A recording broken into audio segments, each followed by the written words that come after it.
Selamat malam Pak Taufan dan rekan-rekan semuanya. Pada malam ini, kami dari kelompok 7 akan membawakan presentasi mengenai indikator dan nilai kepemimpinan yang kita ketahui sebagai KPI.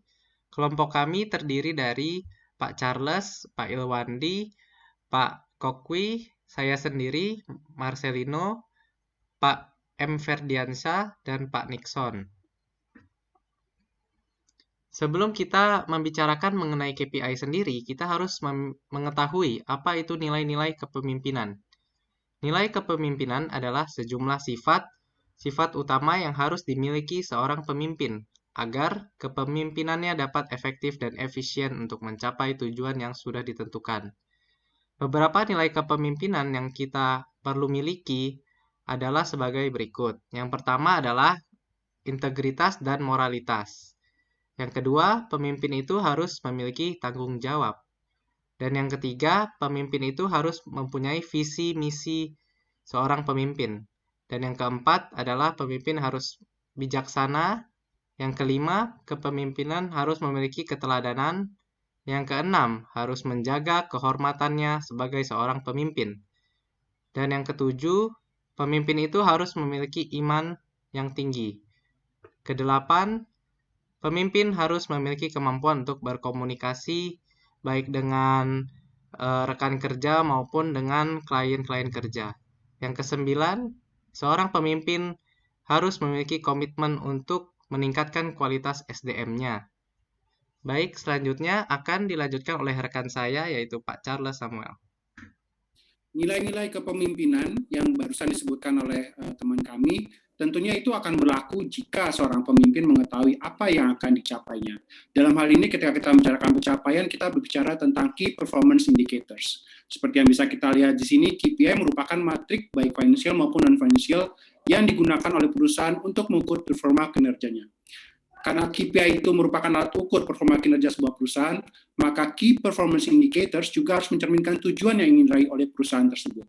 Artinya, Key Performance Indicators setiap perusahaan bisa jadi berbeda sesuai dengan kebutuhannya. Berikutnya akan dilanjutkan oleh teman kami, Bapak M. Ferdiansyah. Kenapa diperlukan oleh KPI? KPI itu diperlukan yang pertama adalah untuk memonitor kesehatan sebuah perusahaan atau organisasi. Yang kedua, KPI diperlukan untuk menghitung perkembangan dari sebuah organisasi atau perusahaan. Yang ketiga, KPI diperlukan untuk melakukan penyesuaian dan kembali ke track apabila kemudian sebuah organisasi atau perusahaan keluar dari track yang telah dijalurkan. Yang keempat, KPI diperlukan untuk problem solving dan juga untuk mengambil kesempatan yang ada. Kemudian yang terakhir, KPI itu digunakan untuk menganalisa sebuah tren sepanjang perjalanan sebuah organisasi atau perusahaan. Yang pertama, untuk mengukur progres, seperti yang dijelaskan sebelumnya, bahwa KPI itu terdiri atas metrik finansial maupun non-finansial. Dengan mengetahui bagaimana pencapaian kinerja dari karyawan maupun staf perusahaan atau organisasi, maka dapat diketahui perkembangan dari sebuah organisasi itu.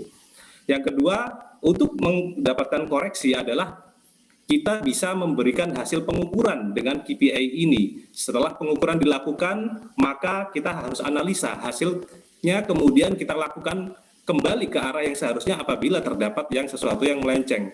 Yang ketiga, KPI untuk menyelesaikan masalah, di mana KPI diperlukan untuk mengikuti perusahaan untuk mengukur performa kinerjanya. Yang keempat, untuk analisa tren, di mana perusahaan atau organisasi dengan bantuan KPI ini dapat memahami indikator yang bergerak mengikuti tren, sehingga dapat diukur seberapa sukses organisasi itu bisa mengikuti tren yang ada di dalam lapangan. Yang kelima adalah untuk monitoring kesehatan perusahaan. Setiap perusahaan yang berjalan, maka penting untuk dilakukan penilaian secara kontinu untuk mengetahui berbagai kondisi bisnis yang ada di lapangan. Dengan KPI, maka termonitoring dengan baik sebuah kesehatan perusahaan atau organisasi. Berikutnya dilanjutkan oleh Bapak Nixon. Unsur-unsur KPI yang baik. Poin pertama, kompatibel dengan kemampuan organisasi untuk mengkomunikasikan strategi pengukuran kinerja. Nomor dua, pengukuran secara opsional terhubung dengan isu-isu strategis dalam organisasi. Tiga, bersifat kuantitatif dan memungkinkan untuk dievaluasi secara objektif. 4. Frekuensi pemutakhiran memberi nilai manfaat bagi organisasi. 5. Indikator pada instrumen KPI bersifat variabel dapat dikuantifikasi dan dapat digunakan secara berulang-ulang. Poin 6. Memiliki manfaat untuk meningkatkan kinerja. Poin 7. Hasil berkemungkinan dapat diperbandingkan dengan hasil pada organisasi yang lain. Poin 8. Ketersediaan sumber daya dan data yang memadai. Poin 9. Validitas pengukuran yang memenuhi standar terkini. Poin 10. Biaya yang ditimbulkan oleh implementasi KPI yang tidak lebih besar dari nilai yang diperoleh oleh organisasi. Baik, selanjutnya dilanjutkan oleh Bapak Irwandi. Sebelum menetapkan KPI, perusahaan harus melakukan perencanaan seperti menetapkan tujuan, memiliki bisnis proses yang terdefinisi dengan jelas, menetapkan ukuran kuantitatif dan kualitatif sesuai dengan tujuan yang hendak dicapai, kemudian mampu menyediakan sistem informasi yang akurat, konsisten, dan mudah diakses, serta memonitor setiap kondisi yang terjadi dan melakukan perubahan yang diperlukan guna mencapai tujuan yang telah ditetapkan. Next. Agar fungsi KPI dapat optimal, maka KPI harus memenuhi kaidah SMART, yakni spesifik, measurable atau terukur, achievable, realistis, dan dapat dicapai. Kemudian reliable, bisa dipercaya, serta time bound atau ada target waktunya. Baik, selanjutnya akan dilanjutkan oleh rekan saya, Pak Kokwi. Baik, terima kasih. Langkah-langkah dalam menyusun KPI. Pertama, yang paling penting adalah kita menetapkan tujuan atau sasaran organisasi yang hendak kita capai. Karena tujuan atau sasaran organisasi yang berbeda-beda, maka KPI suatu organisasi tidak dapat serta-merta diterapkan untuk organisasi lainnya. Yang kedua, kita menetapkan target strategis dari implementasi KPI. Misalnya, KPI diharapkan akan menjadi pengukuran kinerja dalam rangka penilaian kerja yang lebih objektif. Ketiga, kita menetapkan proses bisnis atau unit yang akan disusun KPI-nya. KPI yang disusun mencakup KPI untuk top management dan juga masing-masing departemen dalam organisasi tersebut. Keempat, kita menyusun item-item KPI. Item KPI yang kita susun itu mencakup pengukuran secara finansial dan non-finansial. Yang kelima, kita memonitor proses implementasi KPI dan melakukan perubahan yang diperlukan guna mencapai tujuan yang telah ditetapkan sebelumnya. Baik, berikut kami sampaikan contoh-contoh KPI.